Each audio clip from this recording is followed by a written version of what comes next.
Hello everyone. So in this video we will be discussing a question from Triple Junction. This question appeared in GATE 2016 exam, and we are specifically discussing this question because first of all it is from a difficult topic, that is a topic of triple junctions, and the second point is if you look at the final official answer key, it's actually not one but two options which are mentioned as correct answer. So normally I think in this question somebody would have challenged it.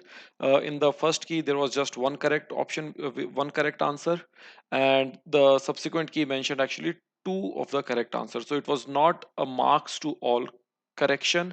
So after they did accept that there are other options which could be possible, so instead of giving marks to everyone, they said like if anyone has marked of those two options one option correct, so then they would get the full marks.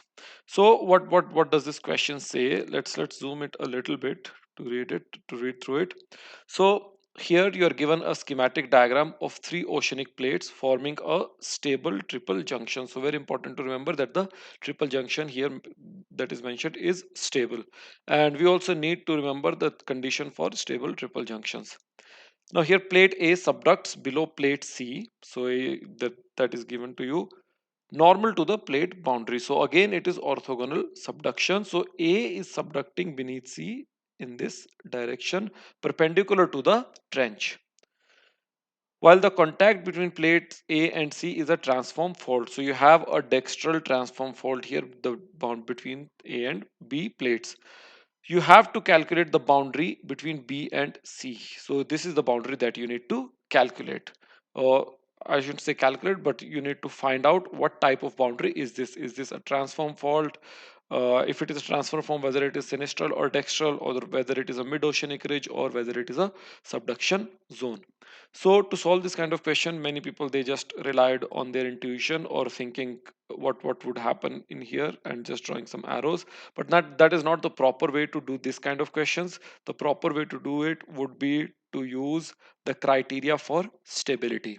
So what are the two criteria for stability of triple junctions? So what are the true criteria for stability of triple junctions? First of all, the velocity vectors should form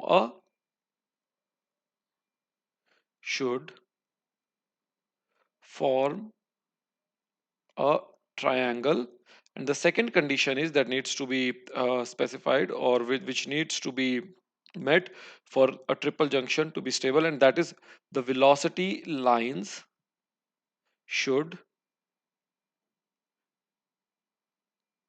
intersect at a single point. So these two triple junction conditions are there. So how will we actually do it? So here, so first of all, we would like to draw some velocity lines. So for different boundaries, and you know that velocity lines they'll be parallel to the tectonic boundary, but they can go to infinity. So let's draw the first triple junction, or not the triple junction but first boundary. So this yellow one I will draw here. I will draw, let me see, I'll draw it somewhere here. Okay, so this velocity lines corresponds to that yellow line. Then we have this green line, so we will have another velocity line corresponding to the green tectonic boundary, and that is a tectonic boundary which we do not know what type of tectonic boundary is that one. Okay, so here you can see the green and the yellow velocity lines, they are coinciding because the trench that you see there and that unknown tectonic boundary, they are forming a straight line. Another way of saying that is both of them are collinear. Now the third velocity line, let me use red color for it, is this one. Okay, and now you can see that because the green and yellow line are on top of each other, so wherever I draw the red line, the second condition will be met. There is no problem in meeting the second condition because two of the lines are on top of each other, and the third line is not parallel to them. So wherever you get that red line, if I draw that red velocity line, you will get a if I draw that red velocity line, you will get a stable, or not stable but a common intersection point. So the second condition is met because this is our common intersection point.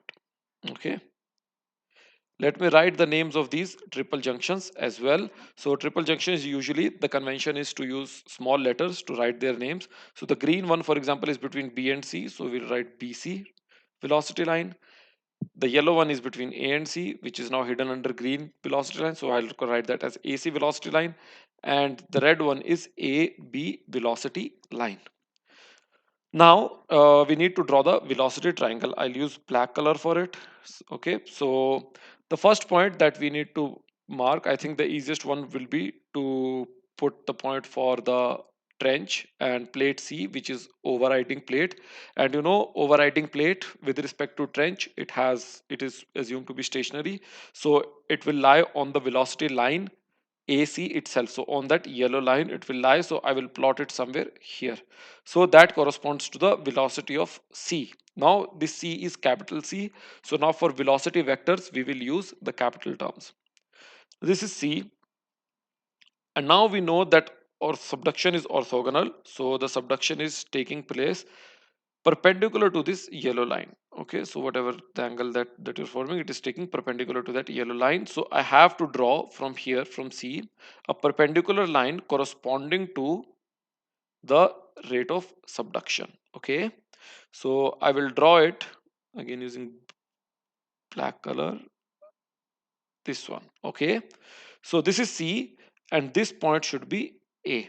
And as we know what happens in subduction, the order is reversed. So A is on left of C, or you can say A is on west of C. Now in the velocity line, not the velocity line, but the velocity vector, A is towards right and C is towards left. And that makes sense because if C is stationary, A is moving towards C. So A is moving towards northeast. So if you are standing on plate C, it will appear that A is moving towards northeast. So that is what this velocity vector represents. So from C to A.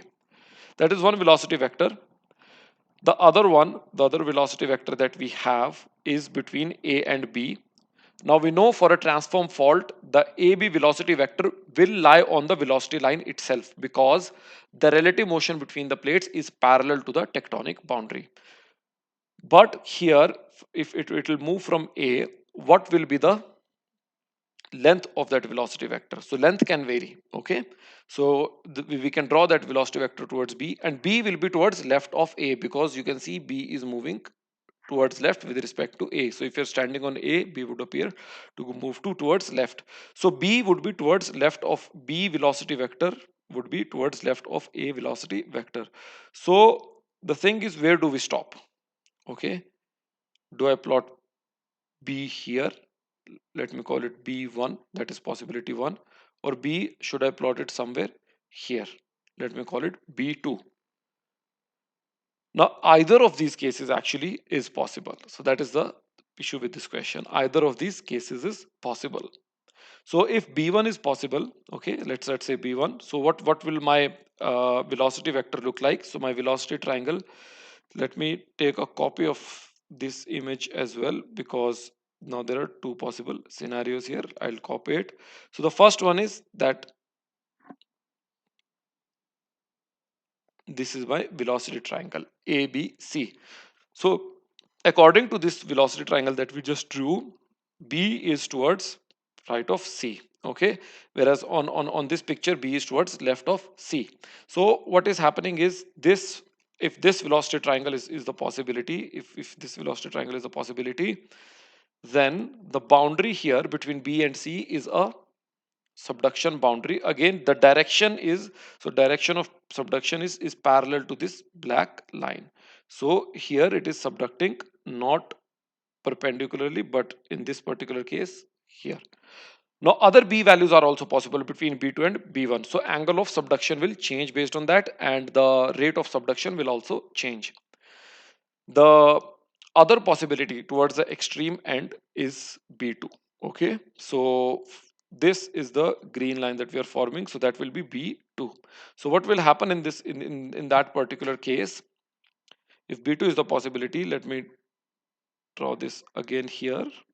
Okay, if the possibility is B2, let me move it a little bit up so that we can see them both side by side. Yes, So if B2 is the possibility, then this whole triangle becomes the velocity triangle, and this becomes your black line coinciding here. Okay.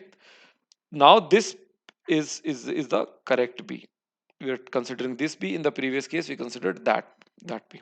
So what happens in this particular case? So we need to find the boundary between B and C.